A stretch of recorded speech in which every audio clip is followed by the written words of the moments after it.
देश के 7 राज्यों पर डूबने का खतरा, भयंकर तूफान को देखकर प्रधानमंत्री भी हैरान, मच गया हाहाकार। मुंबई में हाई अलर्ट जारी।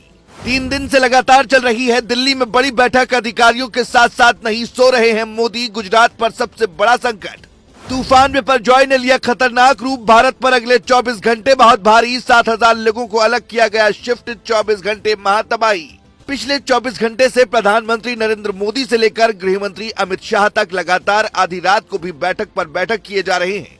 महाबली तूफान को लेकर सारी तैयारियां की जा रही हैं, क्योंकि ये तूफान इतनी बड़ी तबाही मचा सकता है जितनी शायद अब तक कभी नहीं हुई। 1200 रेल हादसा भी इसके आगे फेल हो सकता है। इसीलिए प्रधानमंत्री मोदी खुद इस तूफान को लेकर काफी ज्यादा अलर्ट हैं और लगातार अधिकारियों को निर्देश पर निर्देश दिए जा रहे हैं, क्योंकि अगले 24 घंटे में यह तूफान मौत बनकर कई राज्यों पर टूट सकता है। कई राज्यों में इतनी तेज हवाएं चलेंगी कि इंसान भी तिनके की तरह उड़ सकता है। दिल्ली एनसीआर के लोग भी इससे बच नहीं पाएंगे।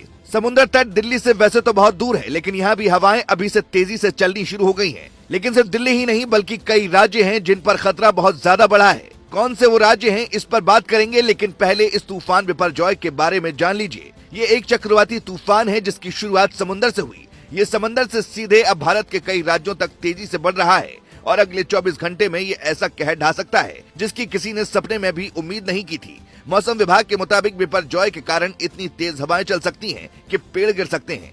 इतना ही नहीं, बड़े बड़े घर भी इस तूफान के आगे टिक नहीं पाएंगे। मौसम विभाग के मुताबिक तूफान की वजह से इतनी ज्यादा बारिश होगी कि बाढ़ आने का भी खतरा हो सकता है। लेकिन सबसे ज्यादा खतरा समुद्र के किनारे बसे राज्यों में है। मुंबई, गुजरात, गोवा, केरल, तमिलनाडु जैसे राज्यों पर आफत आ सकती है। इनमें कई राज्यों में तो अभी से बहुत ज्यादा भीषण हवाएं चलनी शुरू हो गई हैं और तूफान ने अपना असर भी दिखाना शुरू कर दिया है। गुजरात में तो हालात को काबू करने के लिए पूरी कोशिश की जा रही है। वहां करीब 30,000 लोगों को समुद्र के किनारे से अलग शिफ्ट किया जा चुका है। कच्छ और सौराष्ट्र जिले में तो सबसे ज्यादा खतरा बताया जा रहा है। इसीलिए वहां पर करीब एनडीआरएफ की 20 टीमों को तैनात किया गया है। जिन लोगों को अलग शिफ्ट किया गया, उनके खाने पीने की भी पूरी व्यवस्था की गई है, ताकि उन्हें किसी तरह की दिक्कत का सामना न करना पड़े। लेकिन तूफान की तबाही को कैसे कम किया जाए, इसके लिए सरकार भी अलर्ट मोड पर है और पिछले 3 दिनों से लगातार बैठकों का दौर जारी है, क्योंकि ये चक्रवाती तूफान कोई मामूली तूफान नहीं है। इसकी वजह से भीषण तबाही भी आ सकती है और लोगों की जान भी जा सकती है। यही वजह है कि तूफान भले ही अभी दूर है, लेकिन तूफान की आहट से ही गुजरात और महाराष्ट्र में लोग डरे हुए हैं। सुरक्षा को ध्यान में रखते हुए ही गुजरात के कई जिलों में इसे लेकर अलर्ट जारी किया गया है। इतना ही नहीं, मछुआरों को भी साफ कह दिया गया है कि अगले 24 घंटे तक समंदर में न जाएं। अब आपको बताते हैं कि इस तूफान की शुरुआत कहां से हुई है।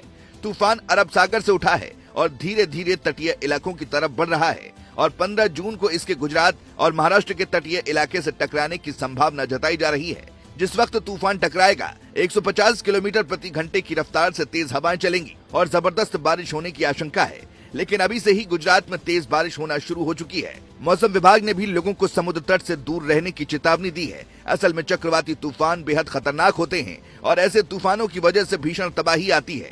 इसीलिए सरकार इसे लेकर पूरी तरह से अलर्ट है और सारी तैयारियां की जा रही हैं, ताकि किसी भी सूरत में होने वाले नुकसान को कम से कम किया जा सके। लेकिन अब दुआओं का दौर भी शुरू हो गया है। Bureau report.